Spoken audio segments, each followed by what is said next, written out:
आप सभी बच्चों का माँ सरस्वती क्लासेज में स्वागत है। और ये आपका हम बात करेंगे सिविल एंड मैकेनिकल के बारे में, जो आपका थर्ड सेमेस्टर में आपका होता है।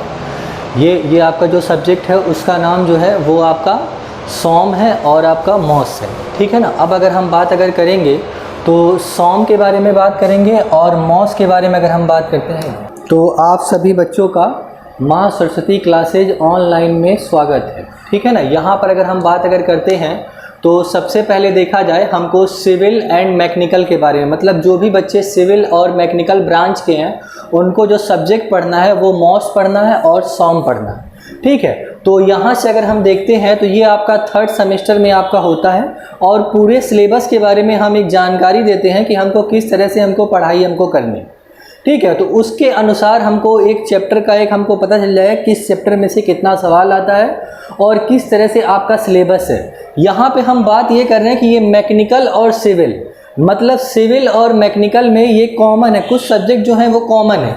यहाँ से यहाँ तक जो आपका पोर्शन जो आपका दिख रहा है ये आपका 1 से लेकर 7 तक का जो पोर्शन है वो सिविल और मैकेनिकल दोनों में आपका कॉमन है, मतलब दोनों ब्रांचेस में ये आपका कॉमन है कि ये आपका 7 चैप्टर आपका कॉमन रहेगा, मतलब ये दोनों को आपको पढ़ना है।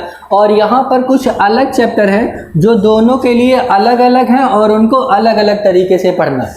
तो सबसे पहले अगर हम बात ये करेंगे कि ये आपका जो मॉस और सॉम जो होता है वो थोड़ा टिपिकल होता है। टिपिकल क्यों होता है? क्योंकि इसमें न्यूमेरिकल पोर्शन होता है और न्यूमेरिकल आपको आना ही चाहिए। अगर आपको न्यूमेरिकल नहीं आएगा तो आप क्वेश्चन को आप सॉल्व नहीं कर पाएंगे और वहाँ पर दिक्कत ये है कि आपका बैक वगैरह भी आपका लग सकता है। तो अब अगर हम बात करेंगे तो इसमें चैप्टर क्या क्या हैं और किस चैप्टर में से क्या क्या आता है और कितनी ज़रूरत है, कितना पढ़ना है। और न्यूमेरिकल के बारे में हम जहाँ तक बात करेंगे तो 90% न्यूमेरिकल हम आपको क्लास में ही सॉल्व कराएंगे। और एक बात ये जान लें कि आपकी जो क्लासेज हैं वो 5 अक्टूबर से ऑनलाइन और ऑफलाइन दोनों मोड में स्टार्ट हो जाएंगे, ठीक है ना। तो जिस तरीके से भी आपको आगे बताया जाएगा कि किस तरीके से आप क्लास को परचेस आप कर सकते हैं, ठीक है। तो अब अगर हम बात करेंगे तो 90% न्यूमेरिकल हम आपको क्लास में ही आपको सॉल्व कराएंगे। जैसा कि हम अगले 6 साल से ऐसे ही हम पढ़ाते आ रहे हैं कि 6 साल से यही होता है कि हर बार जब ये सब्जेक्ट हम पढ़ाते हैं तो उसमें हमेशा आपको 90% से ऊपर न्यूमेरिकल हम आपको क्लास में ही सॉल्व कराते हैं, ठीक है। और आपको उसके बाद आपको जानना ये कि आपको किस प्रकाशन की आपको बुक लेनी है। आप बुक किसी भी प्रकाशन की ले लें, लेकिन अगर आप सेम लेंगे तो उससे ये बेहतर रहता है कि हमको न्यूमेरिकल बताने में आसानी होती है, ठीक है ना।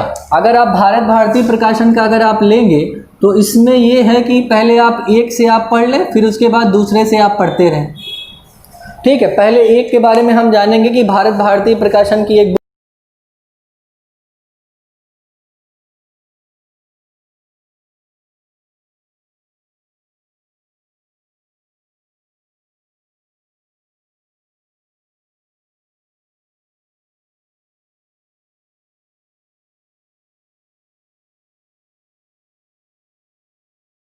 बुक ले लीजिए, उसका जो भी न्यूमेरिकल रहेगा हम सीक्वेंस वाइज आपको बताते रहेंगे। उसके बाद जो भी प्रकाशन है मार्केट में आप लेके रख लीजिए और उसके बाद उसमें से भी क्वेश्चन को सॉल्व करिए तो आपका सारा क्वेश्चन आपका लगभग में आपका हो जाए। तो अब हम चैप्टर के बारे में देखते हैं। ये सारी चीज़ें बस आप याद रखें कि 90% न्यूमेरिकल हम कराएंगे ही कराएंगे और ये जान के चले कि इसमें से न्यूमेरिकल ही आता है, ज़्यादातर न्यूमेरिकल ही आता है। अगर आपका न्यूमेरिकल अगर आपको नहीं आ रहा है, जो भी आपका दिया हुआ है इसमें अगर आपको नहीं आएगा तो जाहिर सी बात है जो भी आप पेपर वगैरह देंगे उसमें बैक लगने के चांसेस बहुत अधिक हैं। तो अब हम बात करते हैं यहाँ पे जो सबसे पहला चैप्टर जो आपका होगा वो शेयर फोर्स और बेंडिंग मोमेंट, ठीक है ना। मतलब ये शेयर फोर्स और बेंडिंग मोमेंट डायग्राम बनाना रहता है। यहाँ पे डायग्राम भी होता है, डायग्राम वगैरह बनाना रहेगा कि किस तरीके से हम डायग्राम वगैरह हम बनाएंगे, तो इसके बारे में हम जानकारी देंगे। लेकिन उससे भी पहले आपको ये आपको जानना पड़ेगा कि शेयर फोर्स क्या होता है और बेंडिंग मोमेंट क्या होता है। तो ये सारी चीज़ें हम जब ये चैप्टर शुरू करेंगे तब वहाँ आपको बताएंगे। इसमें नॉर्मली सबसे पहले ये चैप्टर आपको आना कंपलसरी है। अगर ये चैप्टर का न्यूमेरिकल अगर आपको आ गया और हम आपको ऐसा बताएंगे कि इस चैप्टर का न्यूमेरिकल आपको 100% आपको आ जाएगा। और सबसे टफ लेसन आपका यही आपका होता है शेयर फोर्स और बेंडिंग मोमेंट। ठीक है ना। उसके बाद इसी के आधार पे हम कुछ लेसन को और भी पढ़ लेंगे, आगे वो हम बताएंगे कैसे कैसे पढ़ाएंगे। अभी तो केवल इंट्रोडक्शन है।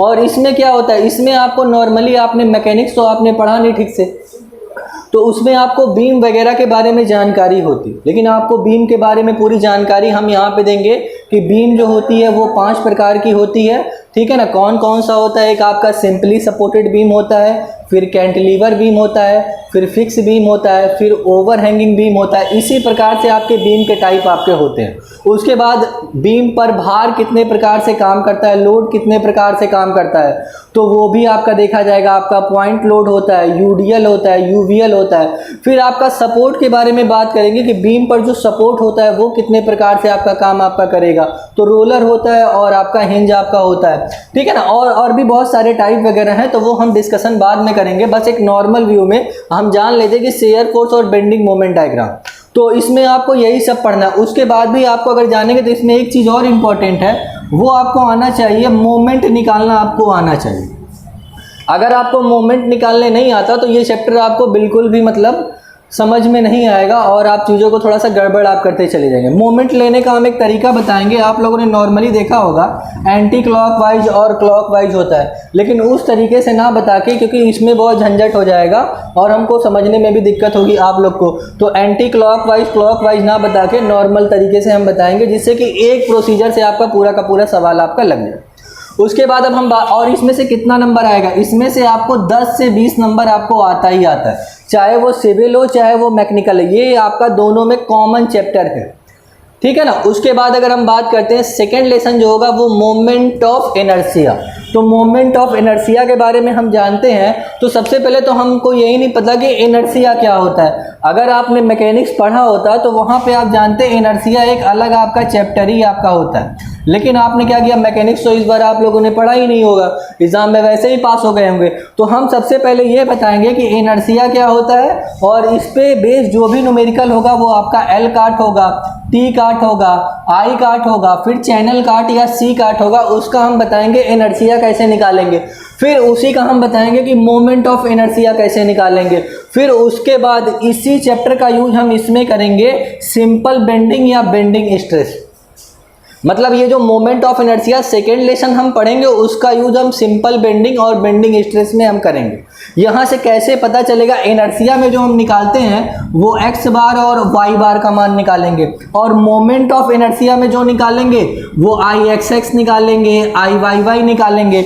और यहाँ पर जब हम आते हैं सिंपल बेंडिंग में, तो सिंपल बेंडिंग का जो फॉर्मूला होता है एफ अपॉन वाई बराबर एम अपॉन आई बराबर आपका ई अपॉन आपका आर। तो यहाँ से जो हमने मोमेंट ऑफ इनर्शिया निकाला आई एक्स एक्स या आई वाई वाई, यही आपका आई का मान होगा। अब कैसे पता चलेगा कि कौन सा मान यहाँ पे रखना है, जब वो चैप्टर जब शुरू होगा तब हम आपको बताएंगे कि किस तरीके से वैल्यू को हम पुट हम करेंगे, ठीक है ना। उसके बाद अब हम बात करते हैं टॉर्सन के बारे में।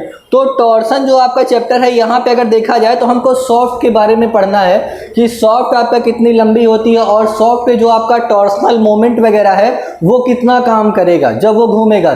तो यहाँ से अगर हम देखेंगे तो इसके बारे में भी हम पूरा न्यूमेरिकल वगैरह सब बताएंगे इस चैप्टर के बारे में भी। उसके बाद हम बात करते हैं स्लोप एंड डिफ्लेक्शन।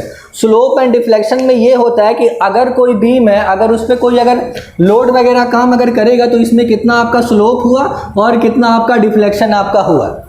तो इसके बारे में भी हम जानकारी आपको देंगे। ये बहुत ही ये वाला चैप्टर, ये सारे जो नीचे के जो चैप्टर हैं वो बहुत छोटे छोटे हैं, जिसमें आपको टाइम लगना है। टाइम टेकन आपका शेयर फोर्स और बेंडिंग मोमेंट डायग्राम में लगेगा, और आपका ये तीनों चैप्टर में आपको टाइम आपको लगेगा। उसके बाद के जो आपके चैप्टर हैं वो छोटे छोटे हैं और नॉर्मली आपका कम टाइम में आपके कंप्लीट आपके हो जाएंगे।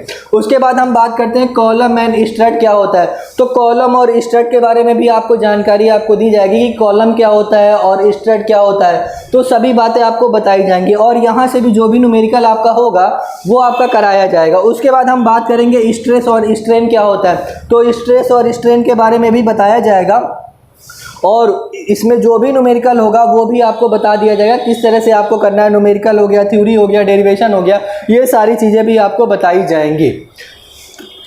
अभी ये जो आपका पोर्शन था वो दोनों में था। दोनों का मतलब ये हुआ कि ये जो आपको 1 से लेकर 7 लेसन तक आपको पढ़ना है वो दोनों सिविल और मैकेनिकल आपको दोनों आपको साथ में आपको पढ़ेंगे।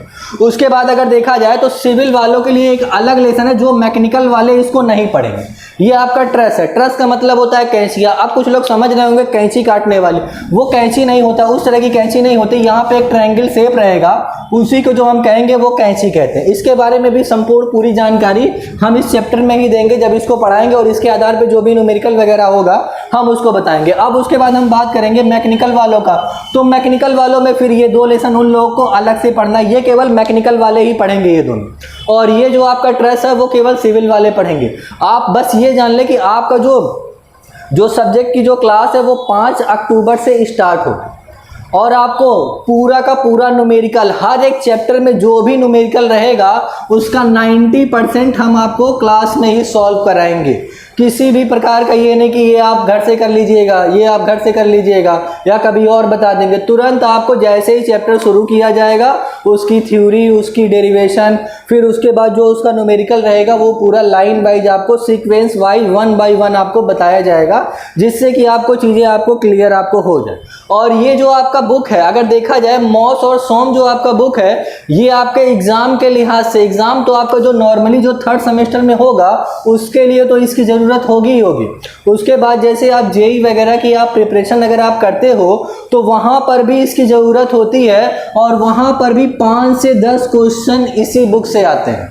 जो आपका सोम और मॉस है वहां से भी आपको 5 से 10 क्वेश्चन आपको मिल जाएंगे।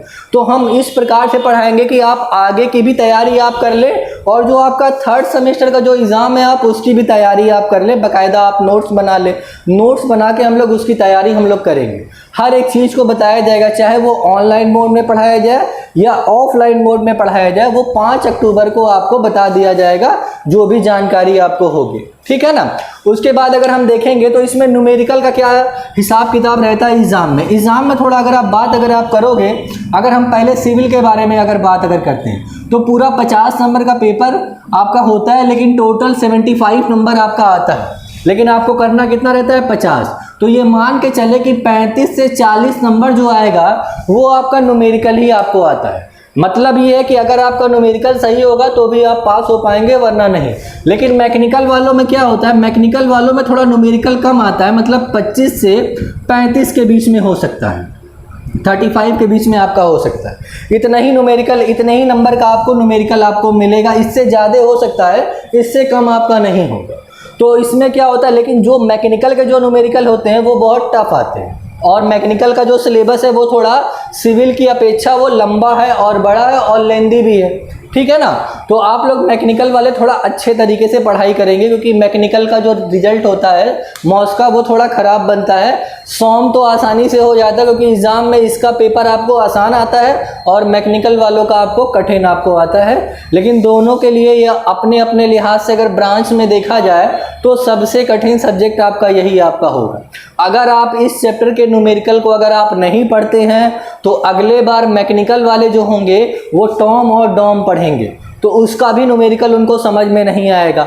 सिविल वालों के बारे में अगर हम बात करेंगे तो उनके भी सेमेस्टर में, अगले या 4th सेमेस्टर या 5th सेमेस्टर में कुछ ऐसे सब्जेक्ट हैं जिसके इसके आधार पे ही उनको न्यूमेरिकल लगाना रहता है। तो अगर वो आपको इसको अगर वो अच्छे से नहीं पढ़ेंगे, सोम को उसका न्यूमेरिकल नहीं लगा पाएंगे, तो जो 5th सेमेस्टर या 6th सेमेस्टर में जो भी सब्जेक्ट वो पढ़ेंगे न्यूमेरिकल का, उसका भी वो न्यूमेरिकल नहीं लगा पाएंगे। तो कभी ना कभी उनका बैक तो लग ही जाएगा, और बैक लग गया तो फिर उसके बाद कहानी ख़त्म हो गई। तो आप सभी लोगों से यही निवेदन है कि आप सभी लोग 5 अक्टूबर से क्लास करना आप लोग शुरू कर दें। क्लास स्टार्ट हो जाएगी और अच्छे से क्लास करिए, और क्लास आपकी रेगुलर आपकी चलेगी ऑनलाइन और ऑफलाइन दोनों मोड में। तो धन्यवाद, नमस्ते, खुश रहिए आप लोग।